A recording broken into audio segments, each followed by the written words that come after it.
എടക്കിരണേ, നിനക്ക് എന്താടാ പറ്റിയത്? നീയല്ലേ അയാളെ കൊല്ലണമെന്ന് പറഞ്ഞ് നിന്നത്? ഇപ്പം എന്താ നിനക്കൊരു മനമാറ്റം? എനിക്കൊരു മനമാറ്റവുമില്ല. ഞാൻ അളീനെന്ന് പരീക്ഷിച്ചതല്ലേ. അച്ഛൻ്റെ സ്നേഹമൊക്കെ കിട്ടിയപ്പോൾ അളീനെ മാറ്റം വല്ലതും വന്നോ എന്നറിയണ്ടേ, അതാ. ഓ അങ്ങനെ. ഞാൻ കരുതി നിനക്ക് അയാളോട് ദിവ്യ സ്നേഹം വല്ലതും തോന്നിയോന്ന്. എൻ്റെ പൊന്നളിയ, അങ്ങേരോട് എനിക്കങ്ങനെ തോന്നുമോ? കാണുമ്പോൾ തന്നെ അടിച്ച് കൊല്ലാൻ തോന്നും. പിന്നെ ഗീതേ, നിന്റെ മോള് വന്നെന്ന് കേട്ടു. അവൾ ഇങ്ങോട്ടൊന്ന് വിളിക്ക്, ഞാനൊന്ന് കാണട്ടെ. ഗീത എടുത്തു കൊടുത്ത മരുന്ന് കഴിക്കിനിടയിൽ നാരായണൻ പറഞ്ഞു. അവള് ഉറക്കമായി. ആഹാ, ഇത്രയും നാളും എൻ്റെ അടുത്ത് നിന്നും നീ അവളെ ഒളിപ്പിച്ചു നിർത്തിയല്ലേ? ഇപ്പോൾ ഞാൻ കിടന്നെന്നറിഞ്ഞപ്പോൾ അവളെ തിരിച്ചു കൊണ്ടുവന്നു അല്ലേ? എല്ലാ കാലവും ഞാനിങ്ങനെ കിടക്കുമെന്ന് നീ കരുതണ്ട. ഉടനെ ഞാൻ ഇവിടുന്ന് എണീക്കും. അത് നിന്റെ മോഹം മാത്രമാണ് നാരായണ. നിന്റെ ചോര തന്നെ നിന്നെ ഇല്ലാതെയാക്കും. അവൻ നിങ്ങൾക്ക് തന്ന ഈ മരുന്ന് നിങ്ങളെ എണീപ്പിക്കാനുള്ളതല്ല, മറിച്ച് ഇങ്ങനെ തന്നെ കിടത്താനുള്ളതാണെന്ന് എനിക്കറിയാം. പക്ഷെ ഞാൻ അവനോട് ചോദിക്കില്ല. ഗീത മനസ്സിൽ ആലോചിച്ചൊന്ന് ചിരിച്ചു. നീ എന്തിനടി ഇങ്ങനെ ചിരിക്കുന്നേ? നിങ്ങൾ അടുത്തോട്ട് വന്നേ. അയ്യോ, എൻ്റെ ദേഹം മുഴുവനും വിയർപ്പാ മുതലാളി. ഞാൻ നിന്നോട് പറഞ്ഞിട്ടില്ലേ എൻ്റെ അടുത്തേക്ക് വരുമ്പോൾ കുളിച്ചിട്ട് വരണമെന്ന്?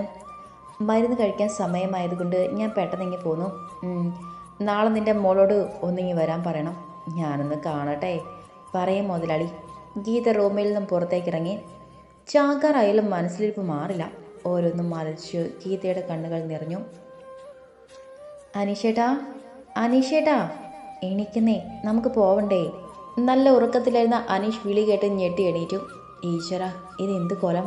കണ്ണു തുറന്ന് അവൻ സാരിയിട്ട് നാണത്തോടെ ചായ ഗ്ലാസ് നീട്ടിപ്പിടിച്ച് നിൽക്കുന്ന സാന്ദ്രയെ കണ്ടതും അറിയാതെ നെഞ്ചിൽ കൈവച്ചു പോയി. എന്താ? ചായ? നിന്നോട് ആരാ പറഞ്ഞേ ചായ കൊണ്ടുവരാൻ?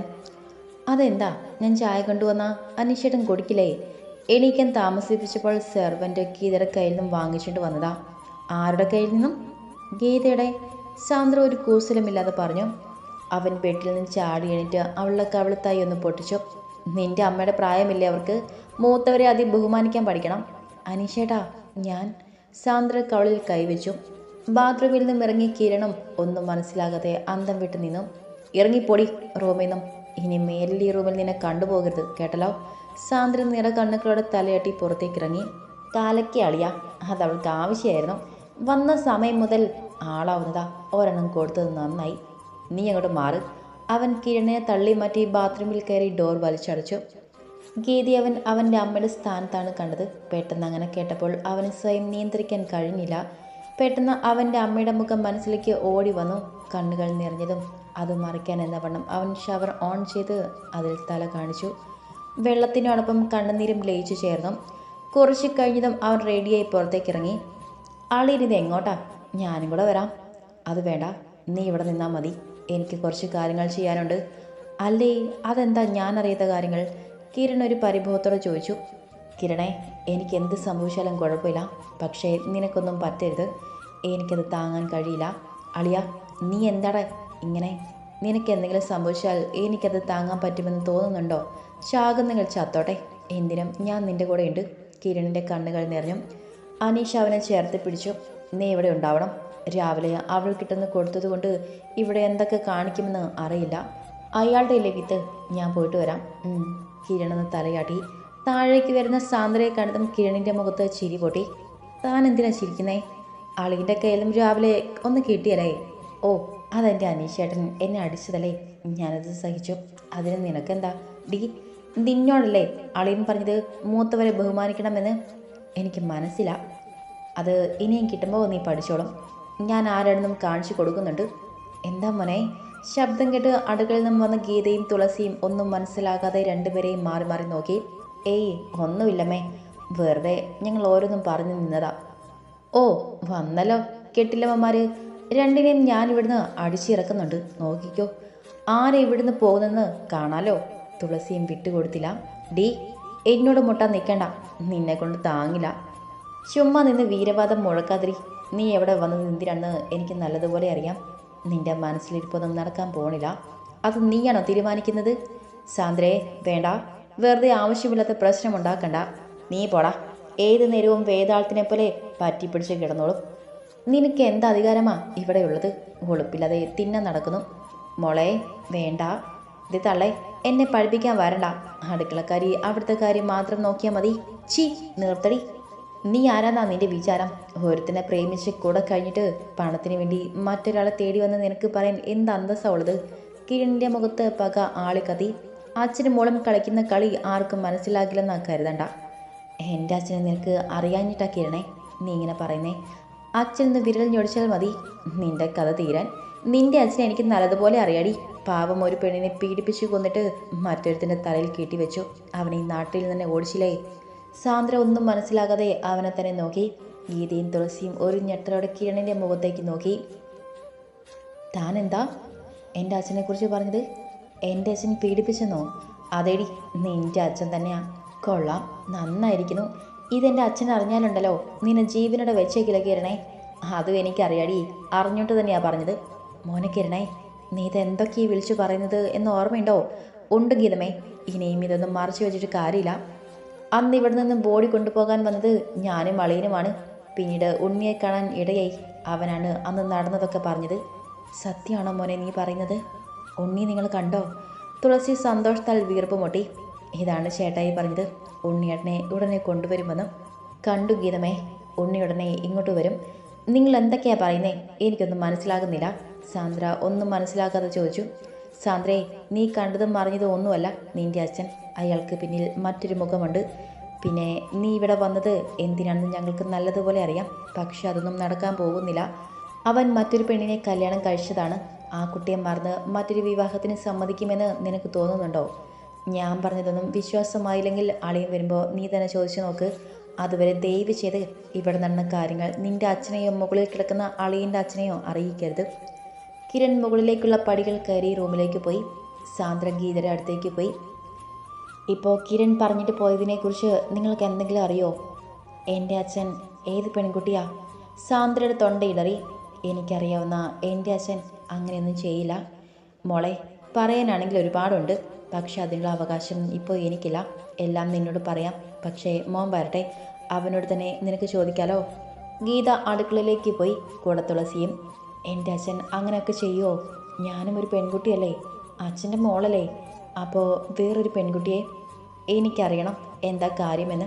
അനീഷേട്ടൻ വരട്ടെ, എല്ലാം അറിഞ്ഞതിന് ശേഷം അച്ഛനോട് ചോദിക്കാം.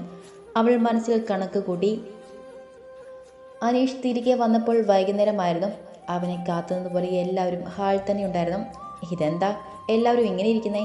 ഇവിടെ എന്തെങ്കിലും പ്രശ്നമുണ്ടോ കിരണേ? അളിയനെ എന്നോട് ക്ഷമിക്കണം. കിരൺ നടന്ന കാര്യങ്ങളെല്ലാം അവനോട് പറഞ്ഞു. അച്ഛനെ കാണാൻ ഇവിടെ ആരെങ്കിലും വന്നിരുന്നോ? ഒച്ചയ്ക്കാരോ വന്നു മോനെ, പെട്ടെന്ന് ഗീത പറഞ്ഞു. ശരി, എന്നാൽ ഞാൻ പോയി അച്ഛനെ കണ്ടിട്ട് വരാം. അതിനുശേഷം ഞാൻ നിങ്ങളോട് സംസാരിക്കാം. അളിയ, ഞാൻ അനീഷ് കിരണിനെ ഒന്ന് നോക്കി മുകളിലേക്ക് കയറിപ്പോയി. അച്ഛാ, നീ എവിടെയായിരുന്നു മോനെ? നിന്നെ എപ്പോഴേ ഞാൻ അന്വേഷിക്കുമായിരുന്നു. എനിക്ക് കുറച്ച് കാര്യങ്ങൾ ചെയ്യാനുണ്ടായിരുന്നു, അതിനു വേണ്ടി പോയതാ. ദാ ഇത് പിടിക്ക്. അയാളൊരു കവർ എടുത്ത് അവൻ്റെ നേർക്ക് നീട്ടി. എന്താ അച്ഛാ ഇത്? നീ അത് തുറന്ന് നോക്കടാ. അവനത് വാങ്ങിച്ച് തുറന്നു നോക്കി. ഇത് എൻ്റെ എല്ലാ സ്വത്തിൻ്റെയും പ്രമാണമാണ്. കമ്പനിയുടെ നടത്തിപ്പ് അവകാശം 6 മാസത്തേക്ക് ഞാൻ നിനക്ക് മാറ്റി എഴുതിയിട്ടുണ്ട്. ഞാൻ ഇവിടുന്ന് എണീക്കുന്നതുവരെ നീ വേണം എല്ലാം നോക്കി നടത്താൻ. എന്തിനാച്ചാ ഇതൊക്കെ? കുറച്ച് നാൾ ഞാൻ കിടപ്പ് തന്നെയാണെന്ന് തോന്നുന്നു. അപ്പോൾ ഇടയ്ക്ക് എന്നെ ആശ്രയിക്കണ്ടല്ലോ നിനക്ക്. എല്ലാം അച്ഛൻ്റെ ഇഷ്ടം. ഞാനങ്ങോട്ട്.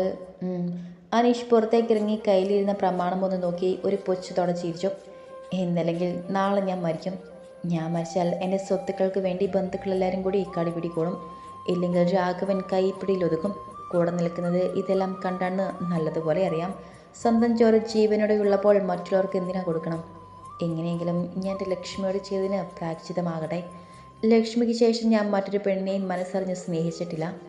കൂടെ കിടത്തിയതെല്ലാം അല്പം നേരത്തെ സുഖത്തിന് വേണ്ടിയായിരുന്നു.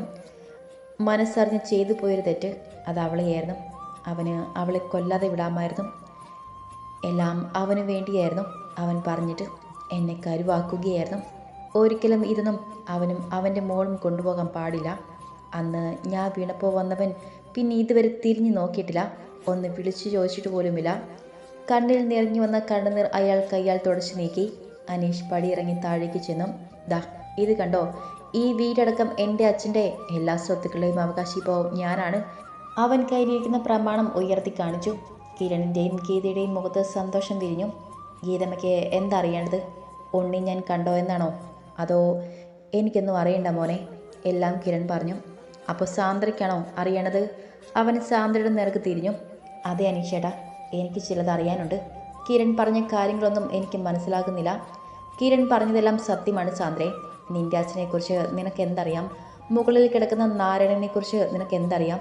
ഒന്നും അറിയില്ല, ഒരു ചുക്കും അറിയില്ല. എല്ലാം ഞാൻ പറഞ്ഞു തരാം. അവൻ എന്താണ് പറയാൻ പോകുന്നത് എന്നറിയാനായി എല്ലാവരും ആകാംക്ഷയോടെ അവൻ്റെ മുഖത്തേക്ക് നോക്കി. സാന്ദ്രേ, നമ്മൾ ഈ ചവിട്ടി നിൽക്കുന്ന മണ്ണുണ്ടല്ലോ, അത് ഇവരുടെയാ. കടം വാങ്ങിച്ച പണം തിരിച്ചു കൊടുക്കാത്തത് കൊണ്ട് എൻ്റെ അച്ഛൻ സ്വന്തമാക്കിയത്. സാന്ദ്ര വിശ്വാസം വരാതെ ഗീതയെയും തുളസിയെയും നോക്കി. തുളസി പറഞ്ഞപ്പോഴും വിശ്വസിച്ചിരുന്നില്ല ഇത് അവളുടെ വീടാണെന്ന്. എന്നെ ഇവിടുന്ന് ഓടിക്കാൻ പറഞ്ഞതാണെന്നാണ് കരുതിയത്. നീ നോക്കണ്ട, ഞാൻ പറഞ്ഞത് സത്യമാണ്. വീട് കൈക്കലാക്കിയതും പോട്ടെ, ഇവരെ പോലും അയാൾ വെറുതെ വിട്ടില്ല. എൻ്റെ അച്ഛനെയും നിൻ്റെ അച്ഛനെയും പേടിച്ച് സ്വന്തം മകളെ ഹോസ്റ്റലിൽ നിർത്തി പഠിപ്പിക്കേണ്ടി വന്നു ഈ പാവത്തിന്. അവൻ ഗീതയെ ചേർത്ത് നിർത്തി പറഞ്ഞു. ഗീതയുടെ കണ്ണിൽ നിന്നും കണ്ണുനീർ ഇറ്റ നിലത്തേക്ക് വീണു. അമ്മ എന്തിനാ കരയുന്നത്? അവൻ കയ്യാലെ ഗീതയുടെ കണ്ണുനീർ തുടച്ചു നീക്കി. തീർന്നില്ല. അവൻ സാന്ദ്ര നിരക്ക് തിരിഞ്ഞു. 19 വയസ്സുള്ളൊരു പെൺകുട്ടിയെ അവളുടെ സമ്മതം പോലും ഇല്ലാതെ കല്യാണം കഴിച്ചു കൊണ്ടുവന്ന് എൻ്റെ അച്ഛൻ നിൻ്റെ അച്ഛനെ കാഴ്ചവെച്ചു. നിൻ്റെ അച്ഛൻ അവളെ ക്രൂരമായി ബലാത്സംഗം ചെയ്ത് കൊലപ്പെടുത്തി. ഇല്ല, ഞാനിത് വിശ്വസിക്കില്ല. അനീഷേട്ടൻ കള്ളം പറയുക. എൻ്റെ അച്ഛൻ ഇങ്ങനെയൊന്നും ചെയ്യില്ല. നീ എല്ലാം ഒന്ന് കേൾക്ക് സാന്ദ്രേ, നിനക്ക് ഞാൻ തെളിവ് തരാം. ആ കൊലം മറയ്ക്കാൻ വേണ്ടി നിൻ്റെ അച്ഛൻ പാവപ്പെട്ട ഒരു ചെറുപ്പക്കാരനെ കരുവാക്കി അവൻ ഇവിടുന്ന് നാട് കടത്തി. അന്ന് ഇവിടുന്ന് ബോഡി കൊണ്ടുപോകാൻ വേണ്ടി നിൻ്റെ അച്ഛൻ എന്നെയാണ് വിളിച്ചത്. എന്നോട് പറഞ്ഞത് പ്രായമായ ഒരു സ്ത്രീയുടെ ബോഡിയാണ് കെട്ടിപ്പൊതിഞ്ഞ് വെച്ചിരിക്കുക, സ്മെല്ലുണ്ട്, തുറന്ന് നോക്കണ്ടെന്ന്. ഞാനും അത് വിശ്വസിച്ചു. എന്നാൽ ബോഡി കത്തിക്കാനായി എടുത്തപ്പോൾ കെട്ടഴിഞ്ഞു. അങ്ങനെയാണ് ഞാൻ അറിഞ്ഞത് അതൊരു പെൺകുട്ടിയുടെ ബോഡിയാണെന്ന്. അത് മറയ്ക്കാൻ എൻ്റെ അക്കൗണ്ടിലേക്ക് നിൻ്റെ അച്ഛൻ അയച്ച ക്യാഷ് എത്രയെന്ന് അറിയോ? 1 ലക്ഷം. ഞാൻ പറഞ്ഞതൊന്നും നിനക്ക് ഇപ്പോഴും വിശ്വാസമായില്ലേ സാന്ദ്രേ? നിനക്ക് ഞാൻ തെളിവ് തരാം. അകത്തേക്ക് വാ. അവൻ വാതിൽക്കിലേക്ക് ഒന്ന് നോക്കി വിളിച്ചു. അകത്തേക്ക് വരുന്നവരെ കണ്ട് ഗീത വെറുപ്പോടെ മുഖം തിരിച്ചു. കിരൺ ഒരു പുച്ഛത്തോടെ അവരെ നോക്കി. സാന്ദ്രയും തുളസിയും ഒന്നും മനസ്സിലാകാതെ നോക്കി നിന്നു. ഇവർ ആരെന്ന് നിനക്കറിയോ? മുകളിൽ കിടക്കുന്ന എൻ്റെ അച്ഛൻ്റെയും നിൻ്റെ അച്ഛൻ്റെയും. അത് പറയാൻ തന്നെ എനിക്ക് അറപ്പ് തോന്നുന്നു. രേവതിയും റാണിയും നമ്മുടെ ഫിനാൻസിലാണ് വർക്ക് ചെയ്യുന്നത്. പണത്തിന് വേണ്ടി അവിടെ കൂടെ കിടന്നവർ. നീരിവച്ച കവളമായി കുനിഞ്ഞ മുഖത്തോടെ നിൽക്കുന്ന രേവതിയും റാണിയും എല്ലാവരും നോക്കി. അളിയും നന്നായി കൊടുത്തിട്ടുണ്ടല്ലേ? ചുവന്ന് വീർത്ത കവള് കാണാൻ എന്താ ഭംഗി അല്ല തുളസി? ഒന്ന് പതുക്കെ പറ ചേട്ടായി, കേൾക്കേണ്ട ആള് ടെറർ മൂഡിലാണ്. പറഞ്ഞു കൊടുക്കടി. അവൻ അവരെ നോക്കി ദേഷ്യത്തോടെ പറഞ്ഞു. സാർ പറഞ്ഞതെല്ലാം ശരിയാണ്. അന്ന് ഞങ്ങളും ഇവിടെ ഉണ്ടായിരുന്നു. ഞങ്ങളുടെ കൺമുന്നിൽ വച്ചാണ് കുട്ടിയുടെ അച്ഛൻ അവളെ. അന്ന് നടന്ന കാര്യങ്ങളെല്ലാം അവർ പറഞ്ഞു. സാന്ദ്ര ഒരു പൊട്ടിക്കരച്ചിലോടെ നിലത്തേക്ക് ഇരുന്നു. മോളെ. ഗീത അവളുടെ അടുത്തേക്ക് ചെന്ന് അവളെ ചേർത്ത് പിടിച്ചു. എനിക്ക് മാപ്പ് തരണം ആൻറ്റി, ഞാനൊന്നും അറിഞ്ഞിരുന്നില്ല. മോളെ, സ്വന്തം മകളുടെ മുന്നിൽ നല്ലവനായി കാണിച്ച് മറ്റു പെൺകുട്ടികളുടെ ജീവിതം തകർത്തു. നിന്റെ അച്ഛന് ഞാനും ഇരയായിട്ടുണ്ട്. അവൾ പതിയെ എണീറ്റ് റാണിയുടെയും രേവതിയുടെയും അടുത്തേക്ക് ചെന്നു. അവർ പേടിയുടെ അനീഷിൻ്റെ മുഖത്തേക്ക് നോക്കി. സാന്ദ്രേ, വേണ്ട, ഇപ്പം തന്നെ ആവശ്യത്തിന് കിട്ടിയിട്ടുണ്ട്. ഇനി അവർക്കത് താങ്ങാൻ കഴിയില്ല. ഡി. അവൻ അവരെ നോക്കി വിളിച്ചു. നാളെ ഓഫീസിലേക്ക് വന്ന് മാനേജറെ കാണാം. ഇതുവരെ നീയൊക്കെ ചെയ്ത സേവനത്തിനുള്ള പ്രതിഫലം നിങ്ങളുടെ അക്കൗണ്ടിലേക്ക് എത്തും. പിന്നെ ഇനി എന്തെങ്കിലും മുടായ്പ ഒപ്പിക്കാനുള്ള പുറപ്പാടാണെങ്കിൽ അറിയാലോ, എന്നെ കൊന്നു കളയും ഞാൻ, കേട്ടല്ലോ? അവർ പേടിയുടെ തലയാട്ടി. പൊക്കോ. അവർ ജീവനം കൊണ്ട് പുറത്തേക്കിറങ്ങി. അനീഷ് സാന്ദ്രയുടെ നേർക്ക് തിരിഞ്ഞു. സാന്ദ്രേ, നീ ആരാണെന്നും നീ എന്തിനിവിടെ വന്നതെന്നും നിന്റെ ഉദ്ദേശം എന്താണെന്നുമുള്ള എല്ലാ ഡീറ്റെയിൽസും എനിക്കറിയാം. അച്ഛൻ്റെ വാക്ക് കേട്ട് ആത്മാർത്ഥമായി പ്രണയിച്ചവനെ മാറ്റി നിർത്തി നീ ഇവിടേക്ക് വന്നു. പറ, നീ രോഹിത്തിനെ മറന്നോ? സാന്ദ്ര ഒന്ന് ഞെട്ടി അവൻ്റെ മുഖത്തേക്ക് നോക്കി. പറ സാന്ദ്രേ, അച്ഛനും നീയും തമ്മിലുള്ള കരാർ എന്തായിരുന്നു? അത് പറഞ്ഞോ, എല്ലാവരും ഒന്ന് കേൾക്കട്ടെ. ഈ സ്വത്തുക്കൾ കിട്ടുന്നതിന് വേണ്ടി അച്ഛൻ്റെ കൂടെ നിൽക്കണമെന്ന് പറഞ്ഞു. രോഹിത്തിനെ മറന്ന് ഞാൻ ഒന്നിനുമില്ലെന്നും, പക്ഷേ ഞാനിതിന് സമ്മതിച്ചില്ലെങ്കിൽ അവനെ കൊല്ലുമെന്ന് ഭീഷണിപ്പെടുത്തി. എല്ലാം കയ്യിൽ വന്നതിന് ശേഷം അനീഷേട്ടനെ ഇല്ലാതാക്കി രോഹിത്തിനെ തന്നെ കൊണ്ട് കല്യാണം കഴിപ്പിക്കാമെന്നും വാക്ക് തന്നു. ഡി, നിനക്കെൻ്റെ അളിയനെ കൊല്ലണല്ലേ? കിരൺ അടിക്കാനായി കൈ ഉയർത്തി. കിരണേ, വേണ്ട, ഞാൻ മനഃപൂർവ്വമല്ല, എല്ലാം അച്ഛൻ്റെ പ്ലാനിങ് ആയിരുന്നു. ഇല്ലെങ്കിൽ എൻ്റെ രോഹിത്. അനീഷേട്ടൻ എന്നോട് ക്ഷമിക്കണം. സാന്ദ്ര അനീഷിനെ കാലിലേക്ക് വീണ് പൊട്ടിക്കരഞ്ഞു. ഏയ് സാറില്ല, എനിക്ക്. അവനവളെ പിടിച്ച് എഴുന്നേൽപ്പിച്ചു. കഴിഞ്ഞതെല്ലാം കഴിഞ്ഞില്ലേ സാന്ദ്രേ, നമുക്ക് അതൊക്കെ ഇനി മറക്കാം. മറക്കാനോ? കൊല്ലണം അവരെ രണ്ടിനെയും വെട്ടി നോക്കി. സാന്ദ്രയുടെ കണ്ണിൽ പാക്കി ആളിക്കത്തി. അനീഷ് ഒഴികെ ബാക്കിയുള്ളവർ സാന്ദ്രയെ പേടിയോടെ നോക്കി. ഇപ്പോൾ എനിക്ക് ഉറപ്പായി, എൻ്റെ അമ്മയും അയാൾ കൊന്നു തന്നെയാണ്. രാത്രി എൻ്റെ കൂടെ കിടന്നുറങ്ങിയതാ എൻ്റെ അമ്മ. രാവിലെ എണീറ്റപ്പോൾ ഞാൻ കണ്ടത് ജീവനില്ലാത്ത എൻ്റെ അമ്മയാണ്. കിടക്കുന്നത് വരെയും ഒരു കുഴപ്പവുമില്ലായിരുന്നു. എന്നും അമ്മയും അച്ഛനും തമ്മിൽ വഴക്കായിരുന്നു. പോട്ടെ, ഇനി അതൊന്നും ആലോചിക്കണ്ട. നമുക്ക് ഒരുപാട് കാര്യങ്ങൾ ചെയ്ത് തീർക്കാനുണ്ട്. അളിയ, അടുത്തിനി എന്താ പറയാം?